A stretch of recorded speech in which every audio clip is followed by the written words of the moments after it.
I'm enjoying my cold beverage on a very cold day. I'm sorry, I know. So you'll get in your car and have like an iced tea on a icy on cold a Boston freezing day. cold day. Yep, yep. I love it. I know. It's Boston, right? Are you from Boston? I am. Okay. Yeah, What part? Yeah, outside of Boston, Yeah. west of Boston, Hopkinton. Yeah. And been here your whole life, huh? Been here my whole life. I always say I'm boring that way, but yeah, just have had a lot of opportunity to travel and see all parts of the world. But yeah, born and bred in Boston. Yeah, and you've been Go Sox, go Celtics, right? So yeah, and you, working in tech, you probably worked for some West Coast accounts at some time. I have. Okay, so a lot of travel West Coast too. A lot of West Coast travel, yeah. But I think it's been really great to be able to stay in my hometown. Yeah. But yet work for a lot of West Coast tech companies. So, but actually, it's funny. When I first started, and I was just talking about this last month, like I applied for a job in the Boston Globe and help wanted back in the day, and it was a tech company, and I knew nothing about tech, but I took the job, and sure enough, so many years later, here we are. So what were you doing at that first job in tech? It was really funny, but it was a software company, and we were actually doing the roamer validation between carriers back in the day. This was the early 90s. Okay. And, the switches at that time didn't speak directly. So our software sat in the middle of it and basically said, hey, you know what, this person from Boston is traveling to California. Is it a valid customer or not? And then the other thing we did was allowed phones to work when they roamed, right? So all of a sudden you had this new thing where you could take your phone with you to a different state, and we had to make sure that it worked. Were you doing sales or marketing or something totally different? I started in sales, yeah, and then I went into more the marketing side of things. No, it's funny. I interviewed Brian Backstrand yesterday. He was at NetApp and Veeam and a couple other places. Okay. He started in sales too, and he had an interesting perspective of coming from the sales side into marketing. How has that kind of shaped your perspective as a marketer, being on the other side? Yeah, it's funny. I started in sales, and I found that I was more, it's okay if you don't want it. Like, how can I help you? Right? Yeah. So I kind of from there moved into more of an account management role, as I was just mentioning. But my heart was always in marketing. And believe it or not, when I got out of school, it was hard to have a degree and get right into marketing. Yeah. So it's almost like you had to get the experience and then look for the opportunities. So yeah, my heart was always in marketing, but I started on the sales side. Well, your heart's in the right place because here you are leading the partner marketing organization at Red Hat. I'd love to hear a little bit more about your role and then kind of go back to how you got there. Yeah, so my role at Red Hat, I have global responsibility for ecosystem marketing. So that means all partner pathways, right? Our resellers, distributors, GSIs, OEMs, ISVs. Who am I forgetting? A lot of acronyms. Everybody. If you know partner, right? You'll know those partners. Started about a year ago, a little over a year ago with Red Hat, and it is just an amazing company. It's an amazing culture, and really, looking at where we have opportunities with our partners, right? And really looking at it from the partner perspective. We'll probably touch a little bit upon how I got here, but I've worked for a lot of different types of partners. And sometimes bringing that experience and looking at it from a partner lens and working for a tech vendor, really I think benefits me, and that I can understand a little bit about how the partners think, how they go to market, and how we can best work with them. It's interesting because you started in sales, so you have that perspective, and it sounds like you've worked for some of the partners, and so you have that perspective. So in this role leading a partner marketing organization, and maybe empathy is the wrong word, but you really can see through the lens of the people you're trying to help, whether it's sales or partners. Yep, absolutely, absolutely. And that's the thing, I think when we look at it from a partner lens, especially in marketing, right, as we market jointly with these partners, it's one of the things that I've always believed in is that we as a technology company have to meet our partners where and how they go to market, if that makes sense, right? So if it's a cloud provider and it's marketplace, how do we drive that? Or if it's an OEM, right, with that hardware, software, how do we do that? Or if it's a reseller or distributor, right? I think sometimes we can generalize partners, we can say partners, but we need to understand their business and how they go to market and how we market with them, because it's all very different. That's something I'd love to dig into a little bit later. But first, how did you become the VP of Global Partner Marketing at Red Hat? What's your journey been like to get to this point? So the funny thing is, my background is product marketing. I was in product probably longer than I've been in partner marketing. Yeah. And I had a boss that came up to me one day and said, "You're going to go do channel marketing." And I was like, "Oh, all right." I know a little bit about that, but I don't know if I know it that well. And when coming from the product side and then going into the channel side, there was a lot to learn. Right? It's kind of a different animal, if you will. So learning about the different types of partners, learning about how we as a company worked with them, right? And that's where I think I've got that epiphany of, wow, they're all really different. They all have really different businesses. So I think that was over 10 years ago, and here I am. I just loved it. Wow. And the funny thing is it does kind of, I think partner marketing, it marries that sales and marketing background, right? Because you are working with external partners. And the other thing I love about it is you touch all facets of marketing because you're working with your partners to enable them, right? So you touch events, you touch digital, you touch content. There's so many different areas that you touch. And in a sense, you're, almost a consultant to them and working with them. Oh, I think that's so true. I mean, I'm very fortunate in that. Like, I've always wanted to go into marketing. Here I am 20 years later still in sales, but all I do is work with marketers. Right. And so I get to work with every large tech company out there. And what you're saying is so true, because even some of the largest tech companies, on the direct side, when I think like corporate or field, you might have someone that's just doing content, just doing social, just doing lead gen. Right. You go to the partner side and they have to do it all. Yeah. Which is also their burden, right? That's the challenge is, resources and time. But yeah, I mean, it's not a boring job.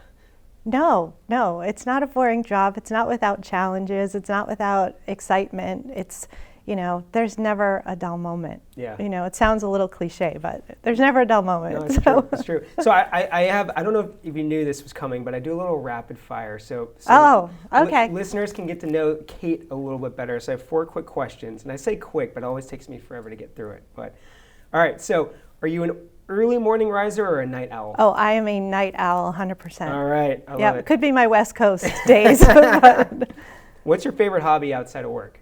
My favorite hobby outside of work, I would say it's my family. No? Yep, they keep me busy. I have 3 girls. How old? They are 28, 26, and 20. Oh, so they're all out of the nest, huh? They are, yeah. Just brought the youngest back to school after a holiday break the other day. So I'm at the other end. I'm at 4, 6, and 7. Oh, it'll go by fast. You'll get there. It's already going by fast. It scares me. All right, 2 more. Favorite place you've traveled? Favorite place I have traveled? Ooh, that's a tough one. There's so many places. I think we tend to go back to Grand Cayman a lot. Mm-hmm. A big snorkeler or diver? Yep. No, just like it, enjoy it. Yeah, it's kind of laid back and good food. So. Have you been to Belize? No, I have not. I'm dying to get to Grand Cayman. We just went to Belize. Oh, you did? Loved it for everything you just described. Just laid back. Culture, people, food. All right. Yeah. All right. All right. Put that on my list. Hopefully you don't say Belize, but place you most want to visit. What's next on your Belize, list? No. Gosh, I have visited so many places. I have not been to Iceland. I want to go to Iceland. Yeah. It's probably a quick flight. It is. Right? It's not bad. Yeah. It should be easy to get to. All right. Well, thanks for doing that. That's fun. Like, and that's one of my goals for this show is like we talk shop, and I've learned a lot about marketing strategies. But I also want people walking away feeling like they know they guessed, and you have unique challenges. You have unique perspective, and one thing I've learned a lot in this show is just what people can learn from those unique personal challenges that people face. But thinking back through your career, have there been lessons you've learned along the way, whether at work or personally, that have really shaped Kate as a leader of this marketing organization? Yeah, I think with technology, it's change. Right? Like you've got to know, like if you're getting into this industry, there's going to be a lot of change. There's going to be a lot of disruption. And I love that, right? Like throughout my career, I mean, I talked about early days where, we had these things and we were traveling with them and, oh, wow, wait, they don't automatically work in a different state. And, there's fraud. There was fraud back then too, right? And how did I know if, this wireless person was the right person or the wrong person, right? And that was truly disruptive. And I think that's where I got, kind of hooked in.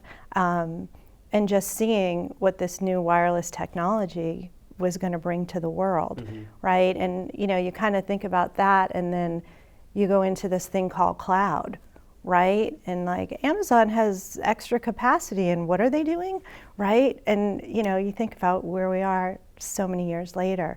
So it's always changing, it's always disrupting. Now it's AI, right? Yeah. And what is that going to look like? What's that going to look like in 5 years, 10 years, knows. right? Yeah. But that's exciting to me. Yeah. And to just be on the verge of that is really exciting. And I think the other thing is, like, we talk about technology for good, right? And you think about what technology has done for the healthcare industry, right? And when you're parts of companies that are delivering that, like, that's cool stuff, right? Because I think, and it's not, I think the other thing is, it's not always on the front lines, right? So when you talk about, bringing technology to the patient's bedside, or all, it's kind of that like unsung hero, right? And how is that actually working, and how are we delivering that? A lot of my friends, that aren't in technology, they're like, what? What do you do? Yeah, we're like the back end to make that happen, right? So no, I think that mirrors. So IDG's late founder Pat McGovern, that was part of his vision with the company is, empowering the world to do good through technology and helping people make smart tech decisions. Yeah. And so I think it is kind of the unsung hero in a lot of modern day miracles, whether medicine or transportation, you name it, right? So, absolutely. Yeah. So what attracted you most about the job at Red Hat? What do you love most about working there? Oh my gosh, I'm going to tell you the culture, right? Yeah. I know it's, we talk a lot about, the Red Hat culture, right? Openness, all of that. Tell me a little bit about it. I don't know anything about the Red Hat culture. It's, it's very open, it's very sharing, right? It's making sure that everybody has a voice in terms of how we make decisions, where we focus.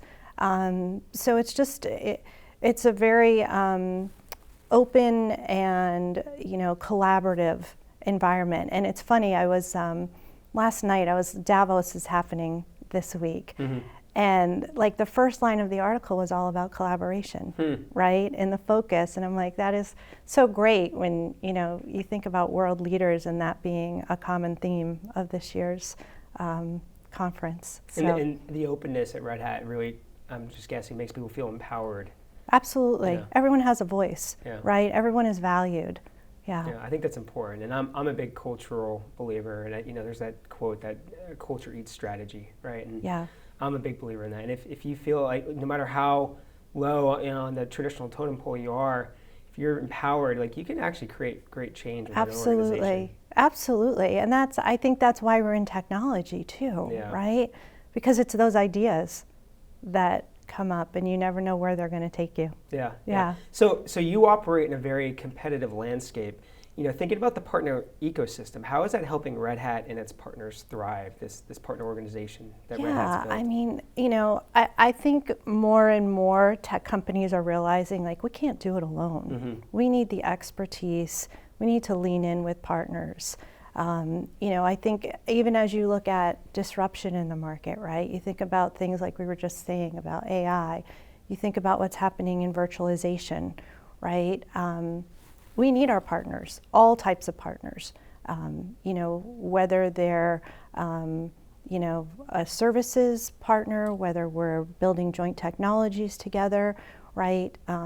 It's that leaning in that's, I'm seeing it happen more and more, so. Yeah, good. In terms of virtualization, what do you see as kind of the biggest challenges or opportunities in the market related to virtualization? Well, obviously, there's been a lot of change in virtualization over the past year. I spent a few years in that area with VMware. I think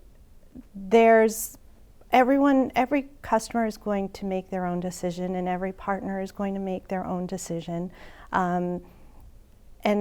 You think about it, no IT environments look the same, right? So from our viewpoint is, we want to make sure that we're here to help our customers, help our partners be successful, right? So whatever that looks like, Red Hat is there to help and make sure that, our partners, our customers remain successful with whatever decisions that they make that's best for their business. Yeah, and you mentioned earlier about supporting the go-to-market strategies of partners. I'd love to look at that through the lens of AI, because I think every company out there, not only do we have to have an AI message, but how do we differentiate that message in the market?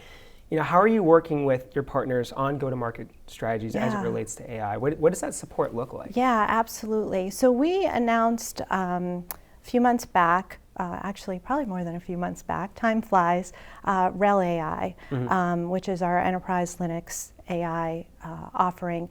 And we have seen amazing uptick with our OEMs in that.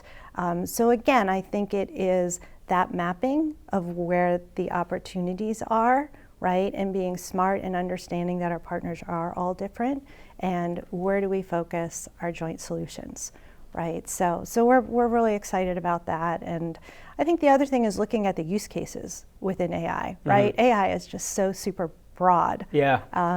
Really looking at those use cases and the business challenges that they're solving. I think that doesn't change, right? Yeah, I feel those things are standard. It's so spot on. So Keith Shaw, we were talking about earlier, our CIO editor that runs Demo, his advice, I'm kind of trumping his episode that's coming out after yours, but I asked him, all right, if I'm a marketer, specific to Demo, whether I'm coming on the show or just doing a demo out in the field, what do I focus on for successful demo from the IT buyer's perspective?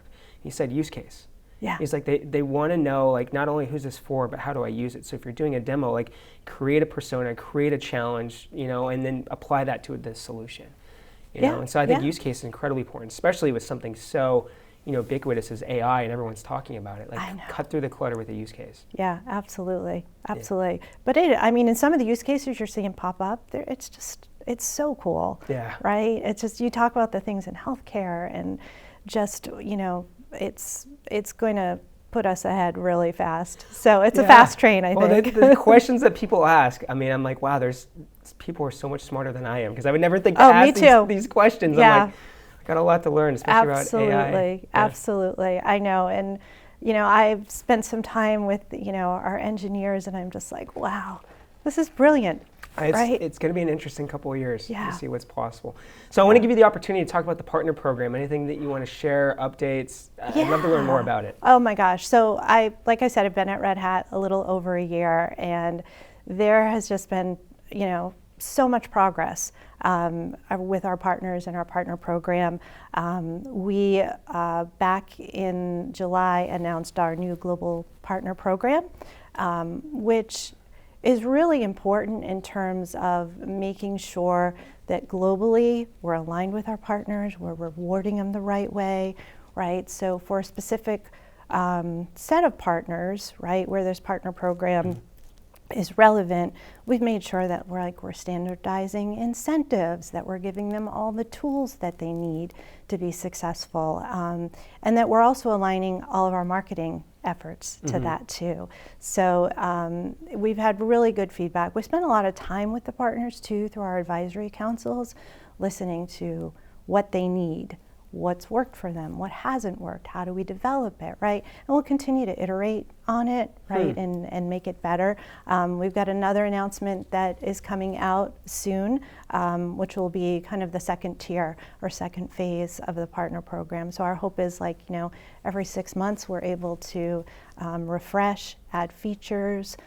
So it's been great. We've gotten great partner feedback on it, and we'll continue to build. But that's it. It's really making sure that, with our partners, as I said earlier, we're understanding their business, we're making them successful, we're making them profitable. Looking at it from that inside out is really, I think, what it comes down to. I love the idea of the advisory council. I mean, especially being in sales, like, I think the best sellers are the ones that listen, right? You understand your customer, and partner marketing is interesting because you are, at the end of the day, kind of selling with the partners, and you have an advisory council set up to help listen, to collect that feedback. Any suggestions for other marketing leaders out there that maybe don't have an advisory council that should? Like, how should they go about setting that up for success? Oh yeah, I mean, I will tell you, if I look back over the years, those advisory councils, they're really important, right? Because a lot of times they're the voice, whether they're the voice of our customer, of our partners. And I think it's important to realize, like, when you're taking their time, right, and you're coming back 6 months later to show, like, hey, we listened, right? That conversation, that meeting we had 6 months ago, you influenced these decisions so that we can be better, right? And we can deliver something that will be usable by you, right? That will be streamlined, that will be simple in the right ways, right? That's the other thing. You've got to understand, especially when you're a tech company, that your partners are working with a lot of other tech companies. So that simplicity matters. So, I think whether,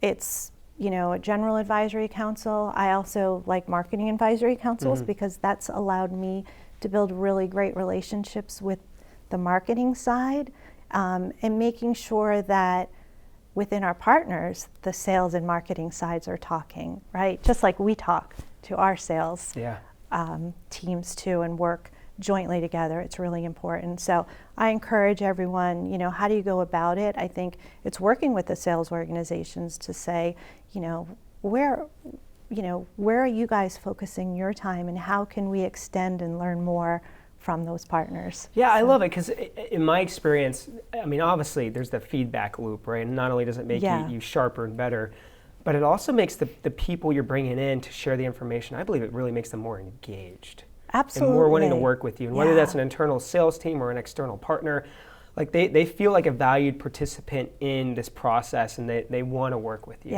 all of a sudden. And I've almost seen, I don't want to say like enemies, but people that are very resistant to collaboration.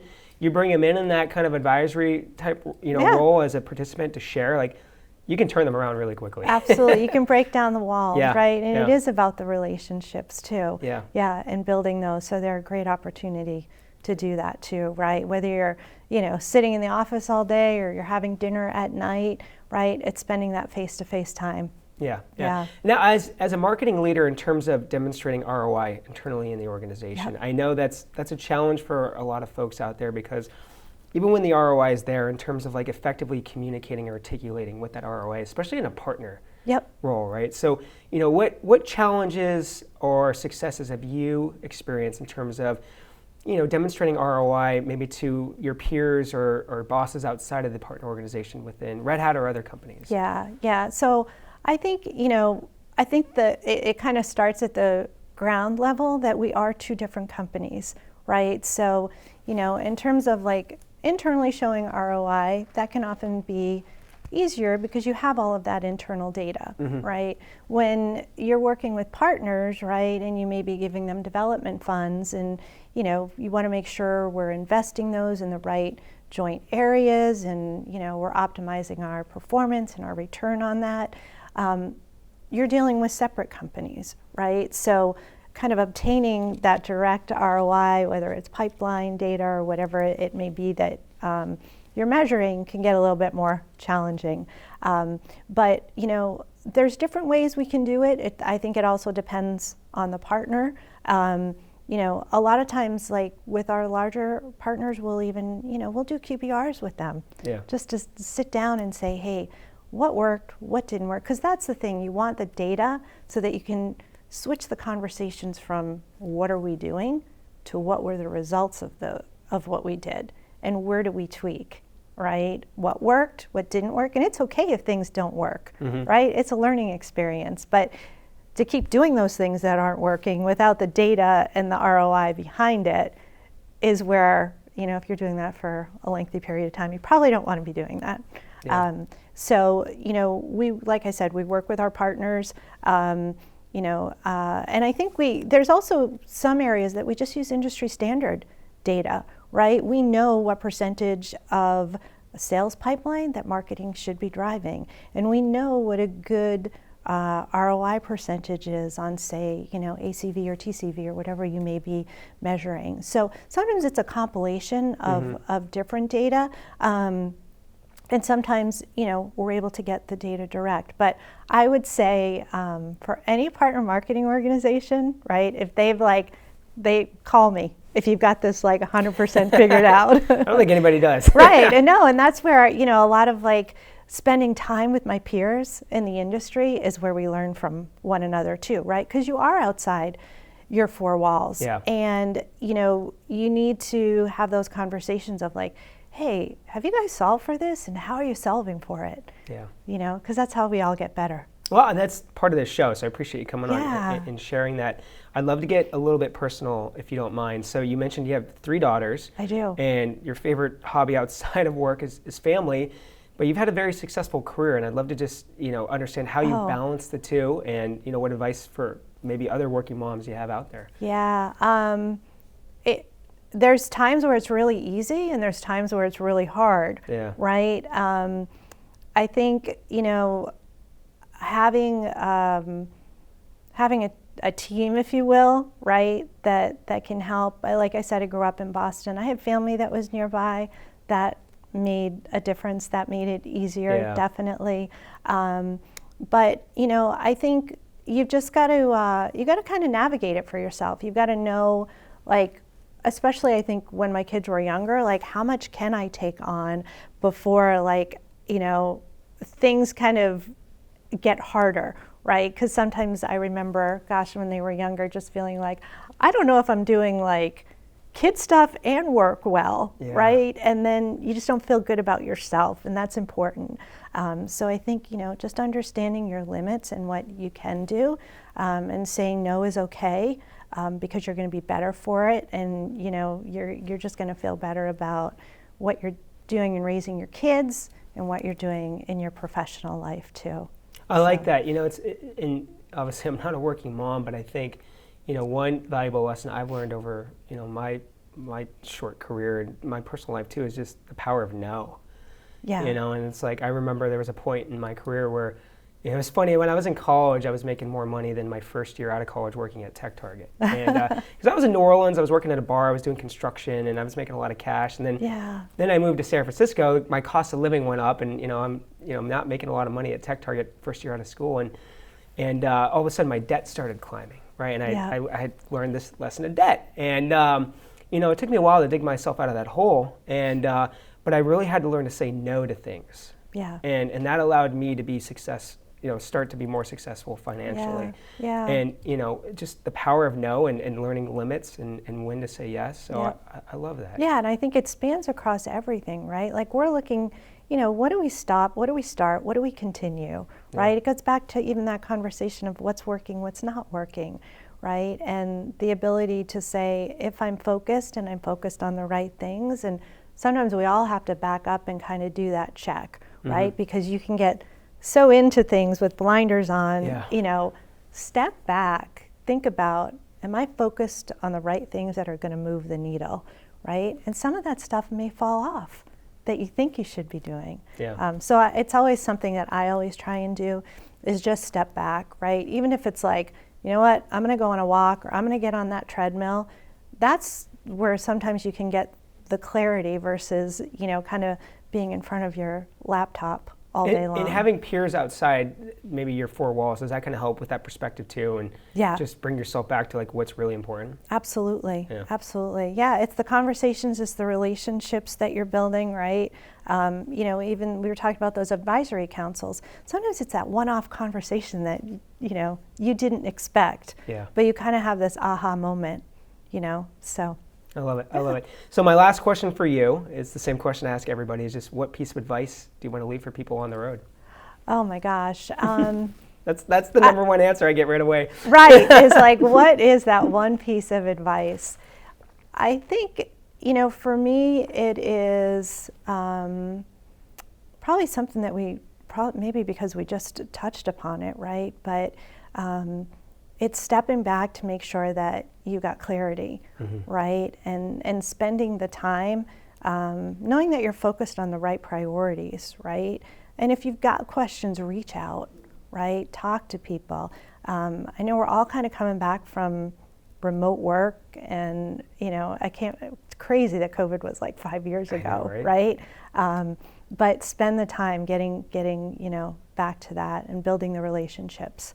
I think that makes a big difference. I love it. I love it. Yeah. Focus, clarity, perspective. Yeah, perfect. Absolutely. Well, Kate, thank you for coming on. I'll cheers you. I drank more than you as usual.